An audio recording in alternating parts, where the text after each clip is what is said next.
El Haj Amadou Adital diine kuntigi bade do nyoro konna na tijaniya o bolo fara min be nyono ulu ka kalifa de do aminena ambe dugaw ke ka fara islam diine mogo bela jilenga dugaw ka amirina ba ala abe yoro ni watina ambe dugaw ke aka se ka yere soro mi nye chono Amadou Adital ye mamunu ne abe ubolo amba yurula ka fo islamé do ladiri do barakela do faso kanuna do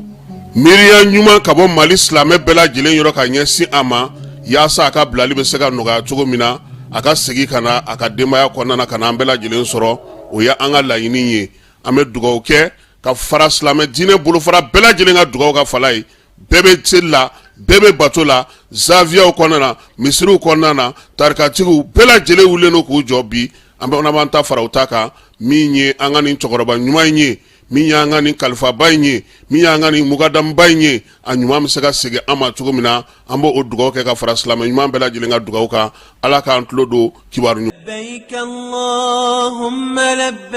Agence Dunia Travers Service ako abibu nyamasegi folike ka nyesi aka sango hiji deumo au munu yedana ya takadaka au ka hiji labeni akechugo nyumana nantara herela ka segi herela dumunun kay berebereli kay nam mogo be dien fenfena u ba bela jelen kanye donc ambu foku barkada directeur min to ma no fe no e Amadou Maïgaye ajora jorola nyemogo ya ko fenfen ajora jorola kaniso ja mogola ka mogo berebere ka koto mogo tala mogo te mindo ka nyeira mogola anyo barade soro dunya la mukele kono akoka au bela jile la dunia silame munu me Mali kono ani munu zigiro beno do diye jamana were umo ka fo sanwere o hiji ni o umura o baraw labe undamne na kaba o mana au munu ba fe ka hiji ke damu lakana ni basigi kono Agence Dunia akeme ko fere bela jile tige ka hiji ke jugo nyuma kala bela jile labe ka bla awnye minyi ka do shiro ni damu ye ka surunya au ka bato ke yoro la dumuni laki ka sanuma obi tobe ka bla au ka bulu ka sagana ka wati bela jile la dogotoro jole olu be aw no fe hiji ke yoro ani bato ke yoro wera bela jile la yoro be ani wati be baw bulu kuma do o ka busa ne de singa di Agence Dunia Travel Service jenyo ankele mimbe au ka hiji ni au ka humura ke ka nya ale de do o fana ni aw be kuna foni were nyini aye weleli ke 66 71 37 24 70 64 99 71 ni aw be u ka yoro nyini u flani hippodrome yere la immeuble station soma yafla kulukoro sira dala o fana minyi ka do Agence Dunia Travel Service ye kube duga uke hijini umura ke chugo nyuma ana musakaw ala ka noya sira me bela jele innal hamda la jelema amunun ba fe ka voyager ka soro amade ku soro aka voyager konnan compagnie de transport Somatra u ya kanu kanani kar kwa chamanye kare munun dilala norme konnan au ka lafiya kama a suspension wo a climatisation a siège wo ni kare jolenye foete jigi kono ibise ka do akonna tukuminna Somatra e ka kare Somatra ne ka kare Somatra an ka kare o kum konnan kare no be sirata donko do Bamako Sekou San Moti Kuchala kata sesika soma Kenyeba kita umanyina nyoro di Sahel mauko kata se kolokani jijeni fokata se bemama Somatra fien foroko Somatra kauli herela kase herela Hôtel Lafia Dagaro Benendo Sebare Bangitaba secteur 3 kono kata se dakabana batiri lichomuma pour que kaseka dususuma fara kiliyan ka lafiya kan ka ta fe ka men Hôtel Lafia kono courant tigara tuguni ambi wati mena iko bi Hôtel Lafia kono 24/24 courant ko koni o teke ma negelaye ki kamana ganendo courant ko la jignoro ko la isefa biribiri ika Hôtel Lafia magen samuru dakabanaw ani adlan dakabanaw kata se 20 territoire a fo Hôtel Lafia inana aw lafiya li kama alhamdulillah aw lafiyara ayo senfa biribiri ko Hôtel Lafia magen Mali kono Mali koka Europe ibi fa wo fanfe ki fe kana moti k'i kamana gannen don ko kurantigɛ de Mopti n'i sera hôtel Lafiya la alhamdulilahi bi kurantigɛ kɔni o kuma banna k'i bɛ fɛ ka na Mopti k'i ka jama de ka ca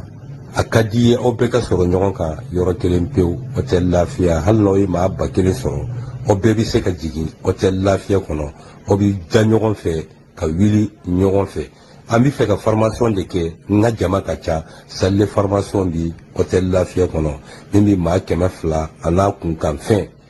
a y'aw senfa joona aw ka زخرهم دايما مجدد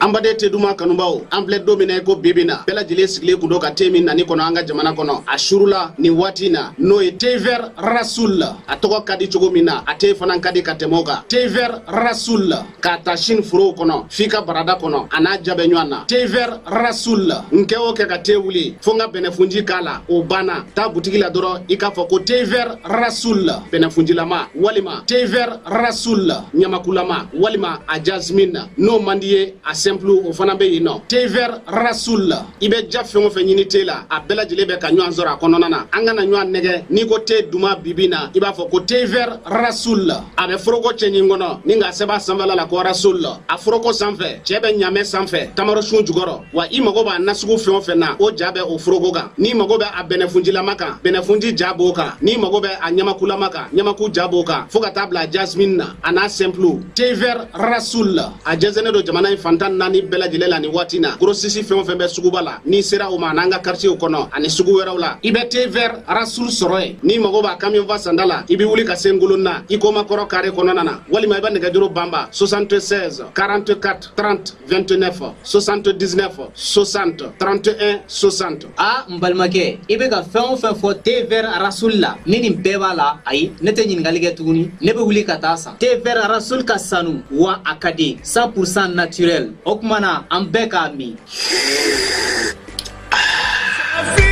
في مادي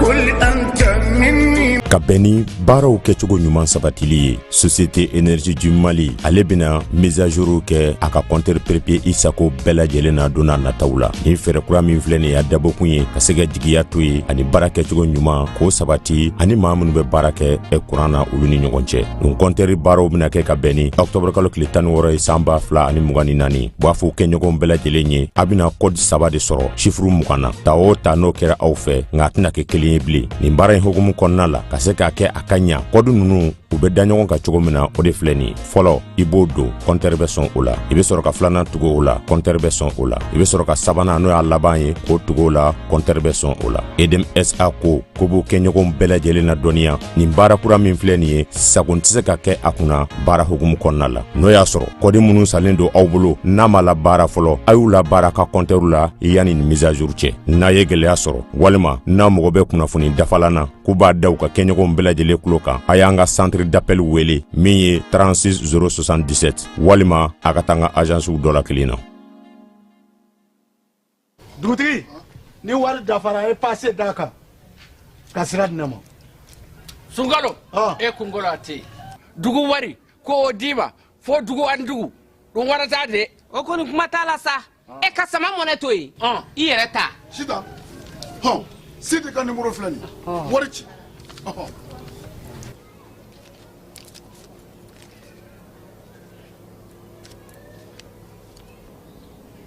wari sera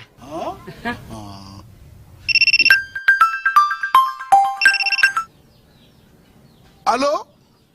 i ye wari sɔrɔ o ɲɛna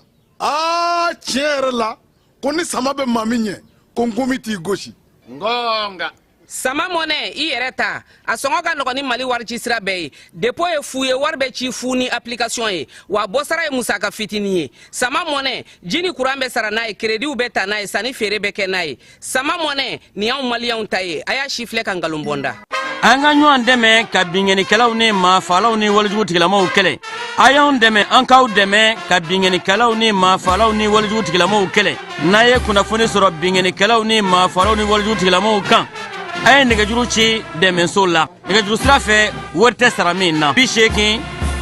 fu ni fu tan ni kelen mugan walima 80 fu ni fu tan ni kelen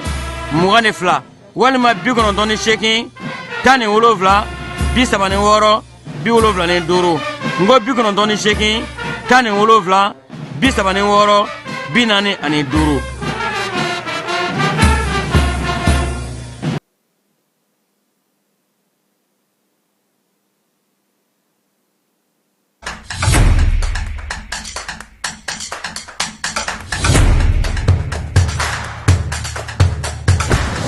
Bismillah, an ka jamukan kɛnɛ kan. Données personnelles, on en parle. Ni ye kunnafoni telimɛ min bɔra APDP mɔgɔw yɔrɔ ko k'a da cakɛdaw kulo kan, jamana cakɛdaw, baarayɔrɔ privéw, i n'a fɔ banquiw, microfinancew, hôpitaux, laboratoire de santé, agence de communication, presse écrite, presse audiovisuelle, miniw, boulangerie, supermarché, hôtel, baru, restaurant, école publique, école privée, avocat, notaire, huissier, pharmacie, société de vente de véhicules. Jamana cakɛda fɛn fɛn bɛ baara kɛ ni adamaden tɔgɔ la kunnafoni ye Mali kɔnɔ ko courrier bɛna se aw ma k'aw invité aw kana aw ka traitement déclaré au niveau de l'APDP. Ni courrier sera aw ma aw bɛ se ka wuli ka se APDP la aw ka traitement ɲɔgɔn fɛ aw b'a cartographier k'a dɔn aw kan ka formulaire jumɛn rempli o formulaire remplilen kɔfɛ aw kan ka musaka joli sara o bɛɛ lajɛlen bɛ d'aw tulo kan APDP la walasa aw ka kunnafoniya sɔrɔ ni courrier ninnu na aw bɛ se ka nɛgɛjuru ci 20 23 86 15 ou bien ka wuli ka se APDP la ɲɛfɔli ka k'aw ye k'aw bilasira.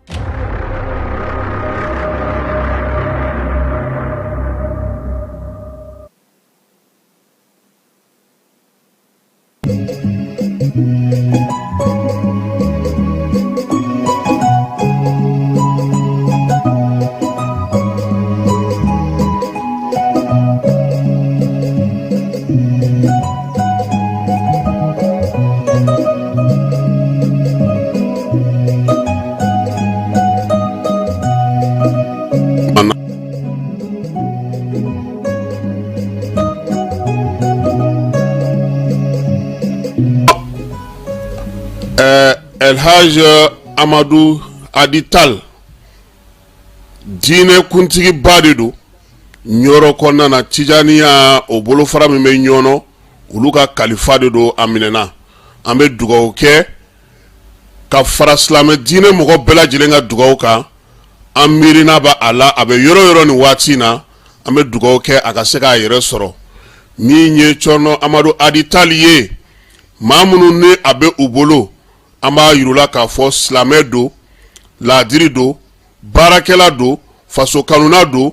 miiriya ɲuman ka bɔ Mali silamɛ bɛɛ lajɛlen yɔrɔ ka ɲɛsin a ma yaasa a ka bilali bɛ se ka nɔgɔya cogo min na a ka segin ka na a ka denbaya kɔnɔna na ka na an bɛɛ lajɛlen sɔrɔ o ye an ka laɲini ye an bɛ dugawu kɛ ka fara silamɛ diinɛ bolofara bɛɛ lajɛlen ka dugawu ka fala ye bɛɛ bɛ seli la bɛɛ bɛ bato la zaviyaw kɔnɔna na misiriw kɔnɔna na tarikatigiw bɛɛ lajɛlen wulilen don k'u jɔ bi an b'an ta fara u ta kan min ye an ka nin cɛkɔrɔba ɲuman in ye min ye an ka nin kalifaba in ye min ye an ka nin mukadamba in ye a ɲuman bɛ se ka segin an ma cogo min na an b'o dugawu kɛ ka fara silamɛ ɲuman bɛɛ lajɛlen ka dugawu kan ala k'an tulo don kibaru ɲuman na.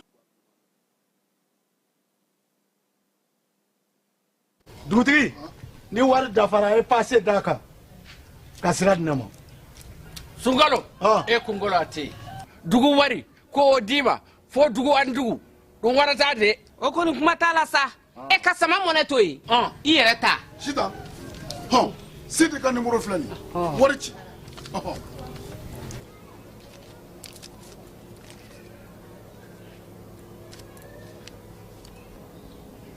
wari sera.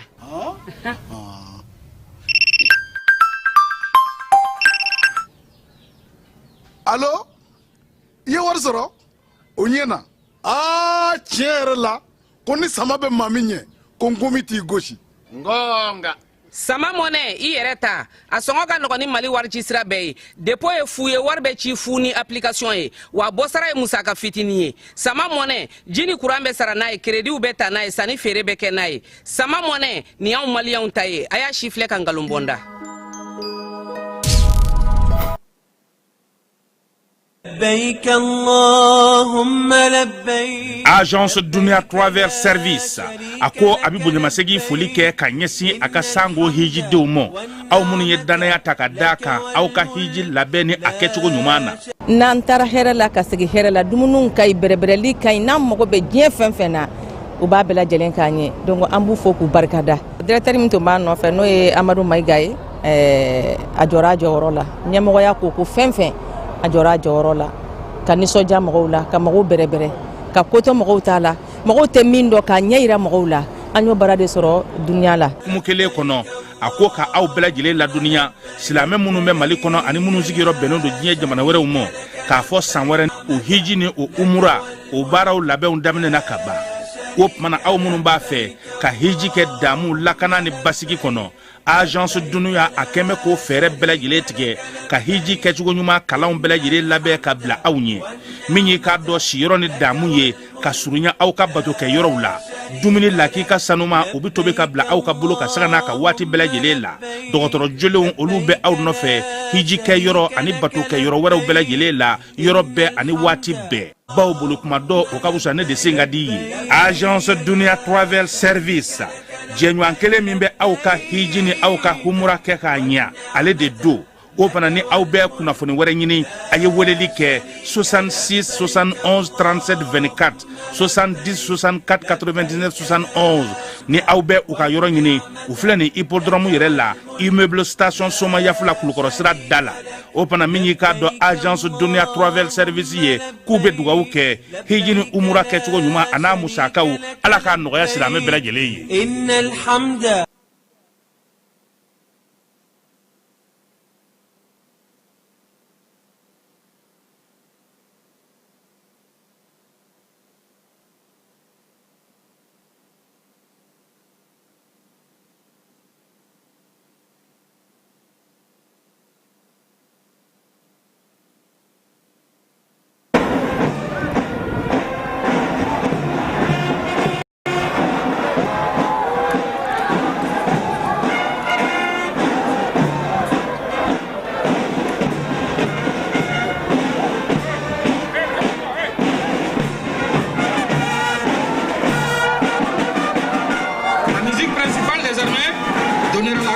Contribuer à parfaire l'éducation, la formation civique,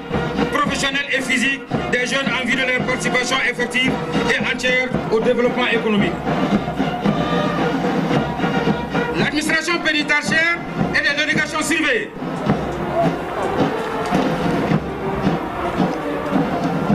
La compagnie est commandée par le commandant Daouda Sanogo.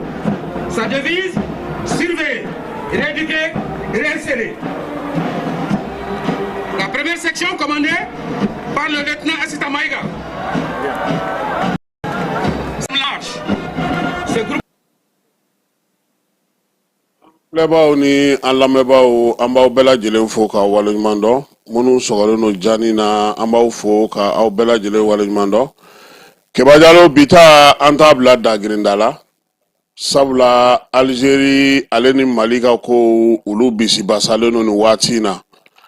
nga maa caman bɛ an ɲininka kun jumɛn de la olu bɛ fɛ k'a dɔn mun bɛ Mali ale ni Algérie ni ɲɔgɔn cɛ ni o tɛ se ka dɔn Keba jɔn ko ala a kun ka ca kun caman de bɛ yen min bɛ Mali ale ni Algérie cɛ fɔnkɔɲɔgɔnkɔw olu caman bɛ yen nga ala belebele dɔ ye min ye nin waati na n'an bɛ se k'o fɔ mɔgɔw ye o ye k'a fɔ a bɛ waati jan bɔ Algérie ale ni Faransi ulu bolo dilen no ɲɔgɔn ma Mali ale kɔrɔnfɛ ya k'o kɛ u sigiyɔrɔ ye k'o kɛ u dagokɛyɔrɔ ye ka kɛ u ka fɛn bɛɛ lajɛlen kɛyɔrɔ ye i b'a dɔn ko Algérie samanen do kuma caman Mali ale accord d'Alger lawaleyali nɔfɛ Faransi ka yamaruya kɔnɔna na o baara ninnu keba olu sigira sen kan ka mɛn nka nin waati laban in na a nana ye k'a fɔ Mali wolomasiri tabaw ulu ye wulikajɔ min kɛ waati laban ninnu na hali Faransi yɛrɛ ale yɛrɛ y'a dɔn k'a fɔ ko a nata jagoya la o y'a to Algérie kɔ bɔra fiɲɛ na keba bɛɛ b'a dɔn k'a fɔ ko Mali dugujukɔrɔ nafa ko k'o tɛ dogo la nin waati in na Mali gazi ani a pétrole min bɛ Kidal mara kɔnɔna na o tun bɛ Faransi ale ka yamaruya kɔnɔna na a mɛnna nka baara ninnu olu bɛ ka kɛ Alizeri de fɛ yaasa ka sama ka bɔ Kidal kɔnɔna na ka taa n'a ye Alizeri masurunan na o de la waati o waati ni maaw ko k'u bɛ surunya Alizeri la walima k'a fɔ k'u bɛ fɛɛrɛ sigi sen kan u bɛ ban boloda panpalanpan walima u bɛ bamanci jɛkulu wuli k'olu suru an ka jamana kan maa minnu ye Kidali kɛlɛ laban in ye salina sininko u ye faamuyali caman kɛ ka Alizeri nɔ ye ka Faransi nɔ ye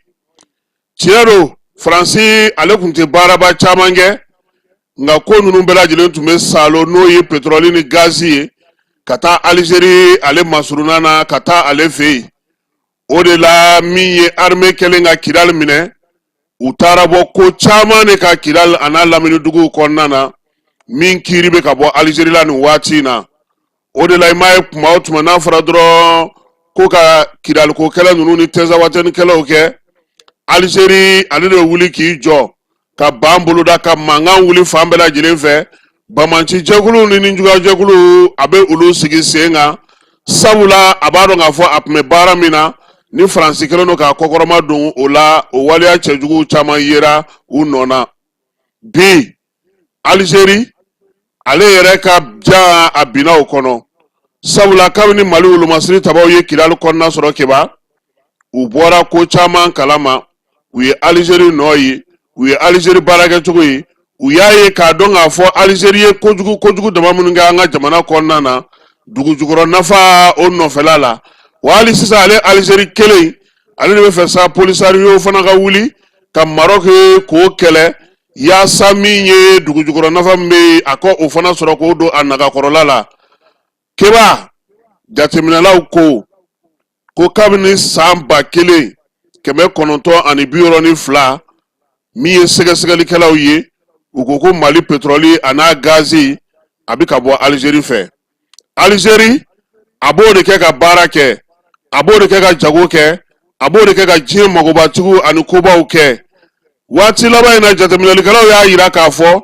ko min ye Alizeri ka pétrole n'a ka gazi ye kɛmɛ saradala 76 o de binna ka bɔ a la sabula kabini Mali ale ye Kidal minɛ ka tɛnzawatɛni minɛ ka fan bɛɛ lajɛlen ka senɔ ye ka yɔrɔw la kɔlɔsi Alizeri ale kun ka taji n'a ka fɛn bɛ bɔ Mali jamana kɔnɔ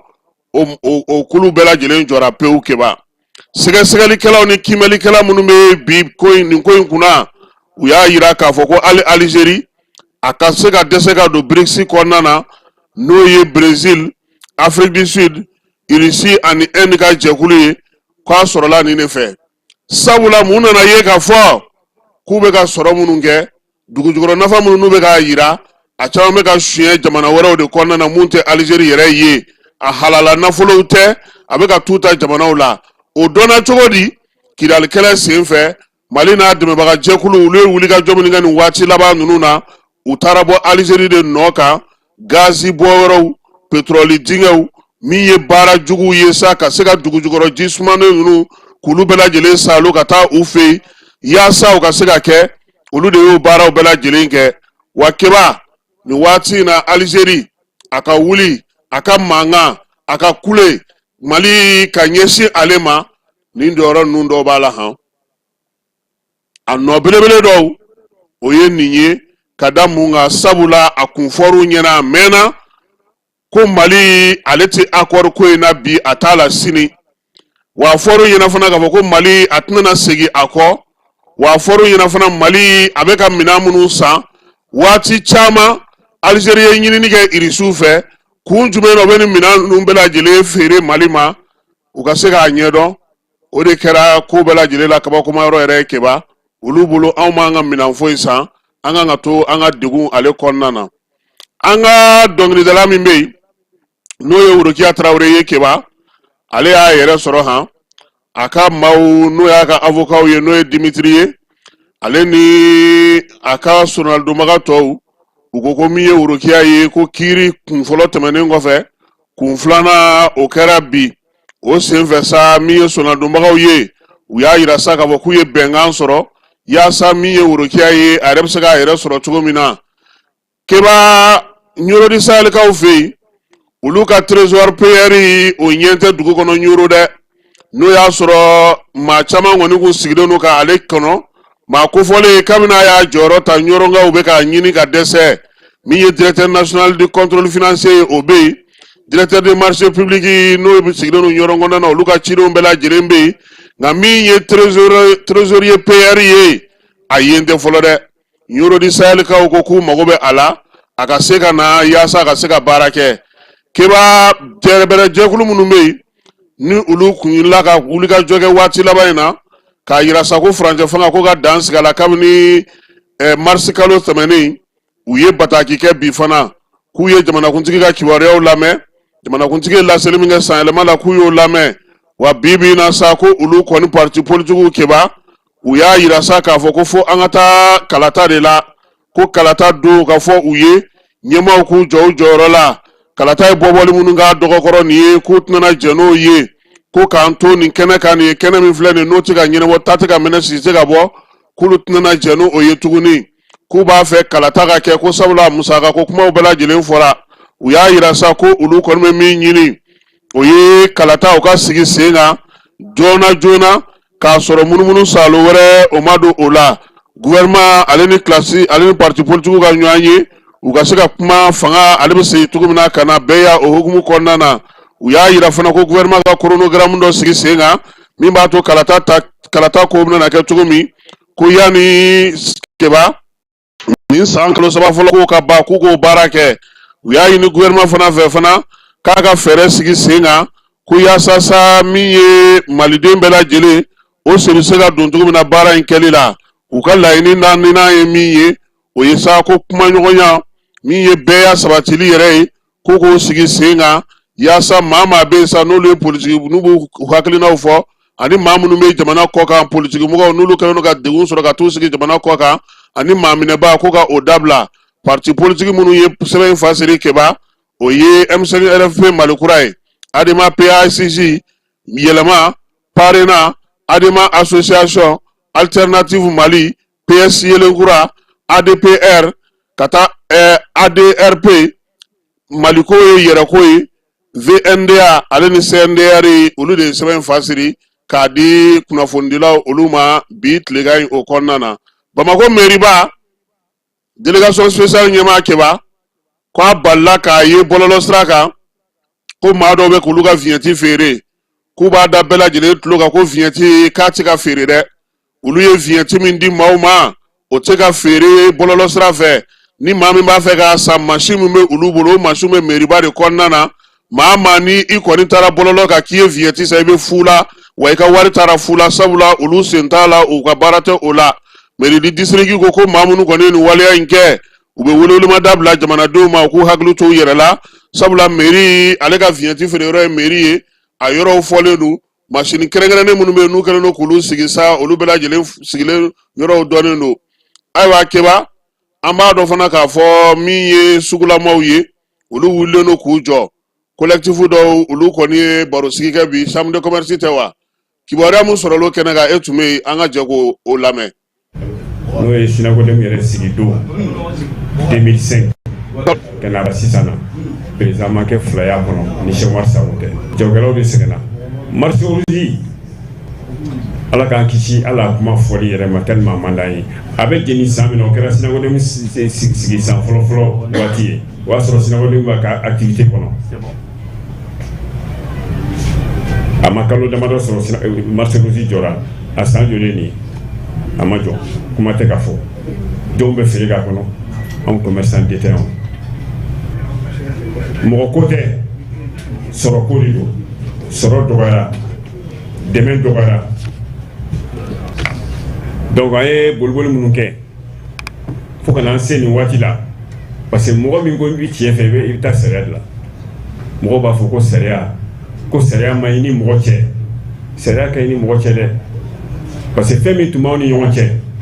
yani biga senan tuma ta seria la ala kan kishi sugu kono an bebe fani bala ni magara dogoke la ita soro ko ke bi fandola ni magara de na ita soro fa bero dola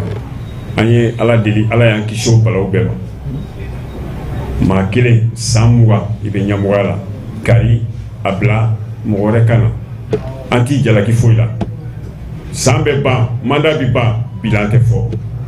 an b'i jalako si la sɔrɔ bɛ yen mais an y'o bɛɛ to yen kelenya kama an y'o dɔ ye jago an ye jago kɛ ɲɔgɔn de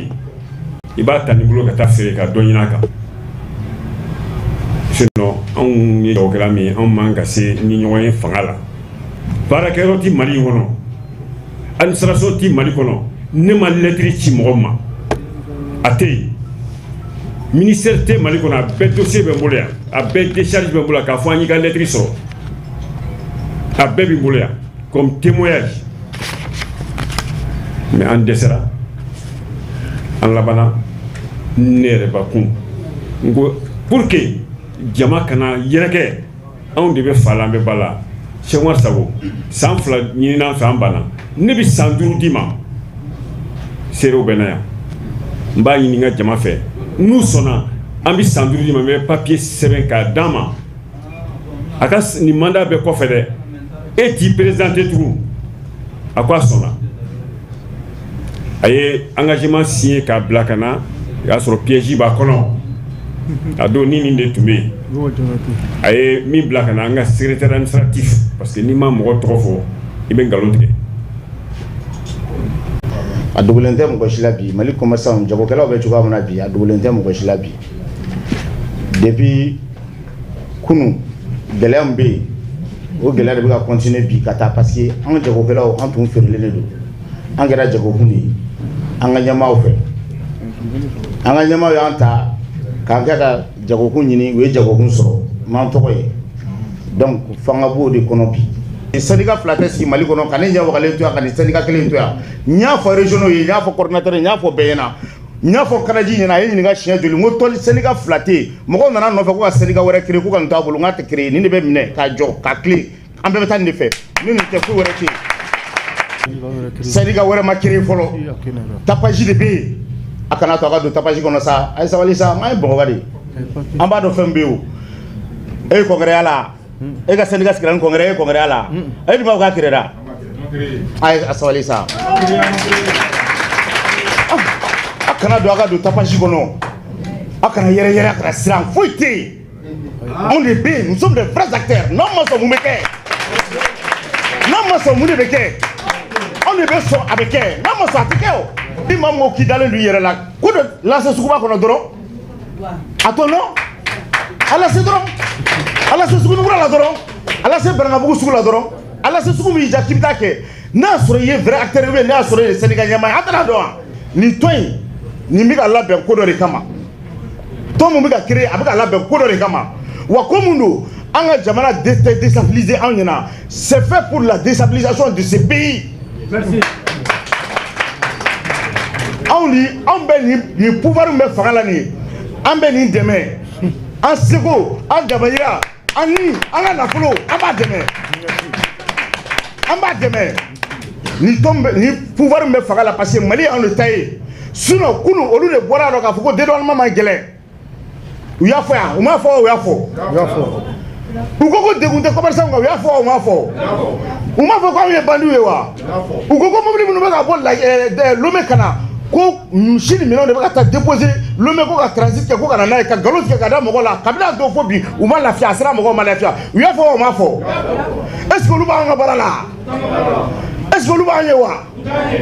bon mɔgɔ t'u dɔn donc n'i ye impôt gɛlɛyalen n'i ye ko bɛɛ gɛlɛyalen ka fɛn bɛɛ gɛlɛya bi ka na lase an commerçant ma cɛ m'a fɔ muso m'a fɔ kuru mɔgɔ minnu tun bɛ syndicat ɲɛmɔgɔ la olu de y'a fɔ u gɛnna ka bɔ yen bi u ko u bɛ taa tɔn wɛrɛ créer wa tɔn wɛrɛ min bɛ ka créer ni fanga ye man d'u ye de wa ni fanga ye foyi t'a sɔrɔ k'an balolen to n'Ala sɔnna ma inchallah ayiwa commerçant olu ka tɔn n'i y'o ka laseli ye ka kɛ ni fɔnkɔɲɔgɔnkɔ min bɛ yen n'Ala sɔnna ma sini sɔgɔma an n'an da don nin babu in na Bamako kɔnɔna na fɛɛrɛbaw bɛ ka sigi yaasa maaw bɛ se ka taa ni ka seginw kɛ cogo min na nɔgɔya la n'a bɛ fɔ ma sa ko mobilité Bamakɔ yɛrɛ kɔnɔna na bɛɛ b'a dɔn bi kɔni k'a fɔ ko taa ni ka segin ka gɛlɛ sira caman tiɲɛnen don yɔrɔ caman bɛ olu tɛ ka se ka sigi direction nationale de route kɔni ale ye ɲɛfɔli kɛ k'a yira sa k'a fɔ ko min ye baara minnu bɛna na kɛ a bɛna na kɛ yɛlɛmaw camanw ye degun kɔni bɛna na k'a kɔnɔna na nka min ye laɲini ye o ye mɔgɔw bɛ se ka lafiya cogo min bɛɛ b'a dɔn fana k'a fɔ Bamakɔ bi moto ko kɔni o kɛlen don kataba 4 ye moto kɔni ale suguya bɛɛ lajɛlen bɛ jamana in kɔnɔna na kɔlɔsili min kan ka k'a la a kan ka lajɔlɔ sɔrɔ min na sa min ye ekɔlidenw ni fɛnw ye a bɛɛ lajɛlen ɲaaminen don ɲɔgɔn na ko fɛɛrɛ bɛna na sigi sen kan fana o moto ko bɛ se ka lajɛ cogo min na Mali Burkina Niger olu farala ka kɛ jɛkuluba kelen ye cogo min na AES kɔnɔna na keba kɛlɛkɛcɛ ba kelen u y'o fara ɲɔgɔn kan fana olu bɛna kɛ force spéciale ye wulikajɔ kuraw ka se ka olu boloda Burkinakaw fɛ yen kɔni Bamanci wale ɲuga wale kɛba maa caman u y'olu bɔnɛ u ni na u ka kibaruya di gafew ye laseli kɛ o ko la ka ɲɛfɔli kɛ k'a yira sa k'a fɔ ko min ye san daminɛ kɔni ye jan caman kun dara molomasiri tabaw ɲɛ Burkinakaw fɛ yen nka nin waati laban in na u yɛrɛ wulikajɔ ni boloda kuma tɛw ka yɔrɔ min bɛ yen n'o ka jugu kosɛbɛ n'o ye Munukaw ye o wulikajɔ kɛra ye fana Bamanci wale ni ɲuga wale kɔni a kɛba maa 20 maa 10 maa baden o de fara u bolominɛw k'olu minɛ u la kɛlɛkɛcɛw olu kɔni segitɔ ka na so sa kunbɛliw kɛra denmisɛnw bɔra k'u kunbɛ ka u ka nisɔndiya k'o yira Senegalikaw fɛ yen ko min ye sɛgɛsɛgɛli ye o guwanen don nin waati in na Macky Sall n'o y'a sɔrɔ ale kɔni sigilen don nin waati in na Marokokaw fɛ yen kabini avril kalo tɛmɛnen tile 2 kabini a bɔra fanga la a yera sa k'a fɔ Senegal kɔni ale nɔfɛmaw caman welelen don kiiri la bi kiiri tigilamaw wulilen n'u nɔfɛ a ka maa mafalenbaw Farmangom ko fana welela nin dɔgɔkun kɔnɔna na République démocratique du Congo maaw fɛ M23 Bama dugu in kɔni sɔrɔkɛyɔrɔba don maa caman tun bɛ baara kɛ nka dɔgɔkun laban in na a yera k'a fɔ sa ko a ko gɛlɛyara Massivi tɛmɛnen kɔfɛ M23 eko ko ale kɔni tɛ ka Congo sɔrɔdasiw gɛn ka bɔ u dagayɔrɔw bɛɛ lajɛlen na wa min ye wulikajɔ in ye ko a bɛna na taa dayɔrɔ jumɛn ni fɔka bɛɛ ma kɛ Uranda ale ni Congo ni ɲɔgɔn cɛ ko min ye M23 in ye a kɔkɔrɔ donnen don kosɛbɛ wa sanubɔyɔrɔ minnu bɛ yen a bɛ k'olu caman kɔni dawalo k'olu fara ɲɔgɔn kan jɛrɛ min kan ka kɛ Mauritanienkaw fɛ yen nin kalo in tile 23 n'o ye sini ye n'o bɛ tali kɛ bɛnko kuma na sa a yera k'a fɔ ko maa mafalen minnu kɔni bɛ Mauritanienkaw fɛ yen olu b'o kuma la o hukumu kɔnɔna na sa Kɔnɔwarikaw ka jamana ɲɛmaa n'o ye Alassane Dramane Ouattara ye kunun ko jɔnjɔn dɔ dira ale ma min b'a yira sa k'a fɔ ko san kɔnɔna na ale de kɛra maa ye maa min ye bɛn ni basigi sigi sen kan min ye Alassane Dramane yɛrɛ kun tɛ kɛnɛ kan sa Jeannot Alonso Kouadio o de tun bɛ yen a ka minisiri min bɛ yen n'o ye a yɛrɛ nagakɔrɔ minisiri ye n'o ka ko bɛnnen don minisiri d'État ya baara ma halisa République démocratique du Congo kɔnɔna na n'o ye Zaïre kɔrɔ ye a yera sa k'a fɔ ko min ye maa caman ye n'o ye milisiyɛnw ye olu caman kɔni n'olu tun b'a la ko ka Zaïre ko kuma fɔ k'olu ye marifaw da tayi k'a yira k'a fɔ jamana yɛrɛ bɛ ka taa sira min fɛ bi o tɛna n'a to olu ka se ka baara kɛ u ye marifa da ka fara jamana kan Gabonkaw fɛ yen olu ka kalata sɛbɛnkura k'o bɛna na sigi sen kan min ye a sariyakisɛ 358 ye sa ko kɔni y'a yira sa k'a fɔ ko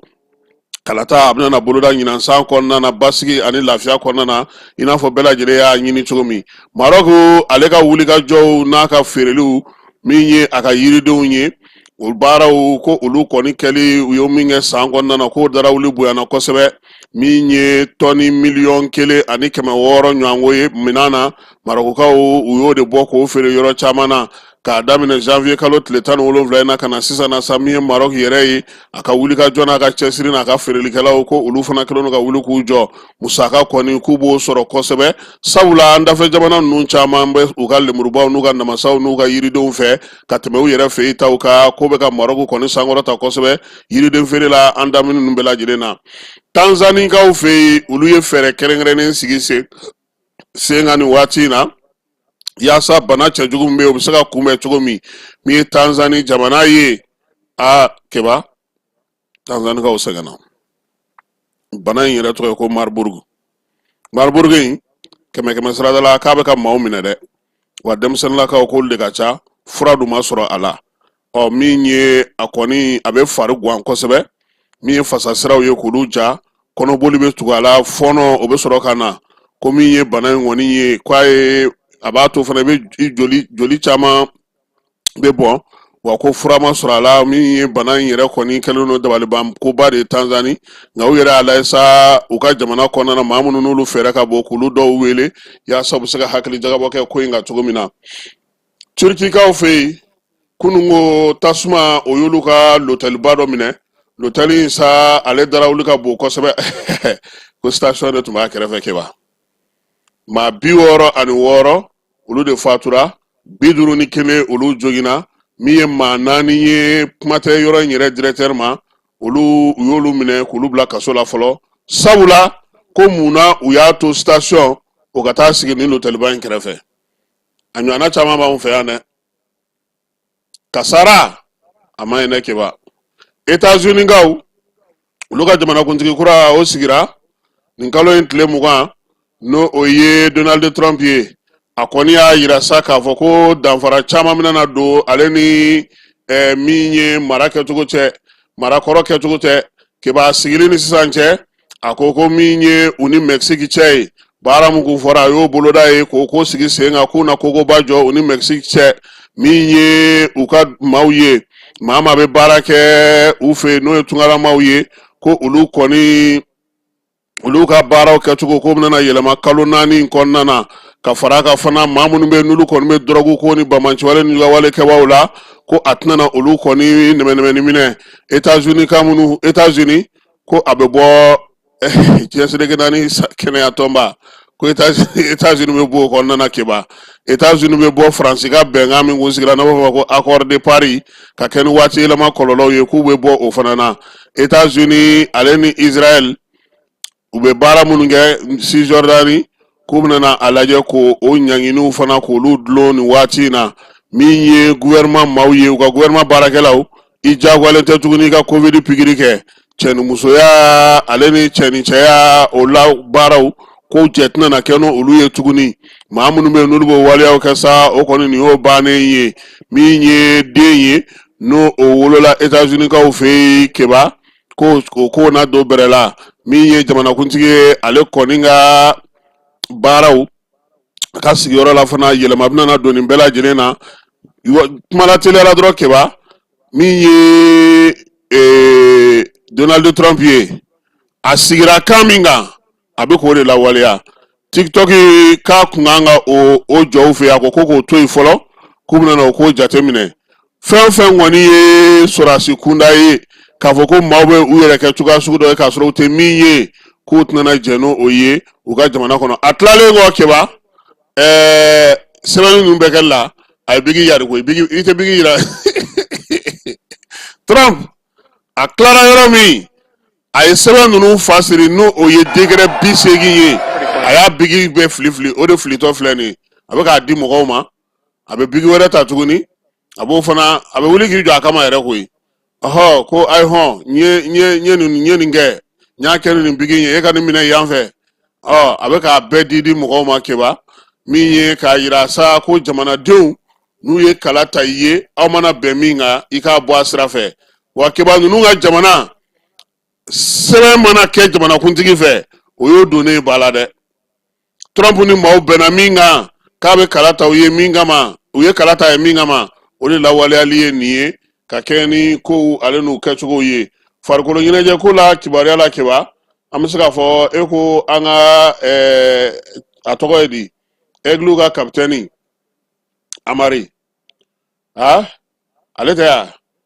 ko est-ce que a tɛna na to a ka tɔn na ye ka tɔn min y'a ka tɔn ye a bɛ tɔn min na i b'a dɔn k'a fɔ k'a kun bananen no waati la nka a ka tɔn kɔni n'Ala sɔnna a ma sini an nana segin nin kibaruya ninnu kan ani Joliba ni Stade olu ye binkojugu min kɛ compétition africaine na kɛba ka taa fara min ye Musa tɔgɔ di Segu Jogo o taara ni Mali ye tasi la i b'a dɔn tasi ye min fɔ a ye wa tasi ko ni Mali sariyaw bɛ a yamaruya Baviye ka to kaso la ka ɲɛmaaya kɛ ko ka o ɲɛnabɔ Mali la yan ko olu tɛ se k'o ɲɛnabɔ Segu Jogo Keta LCBA ɲɛma ale tun y'o sɛbɛn don tasi la tasi ko kana Mali de kɔnɔna na ko k'a ko ɲɛnabɔ yan de u y'o de kɛ ka Seku Jogo ale jaabi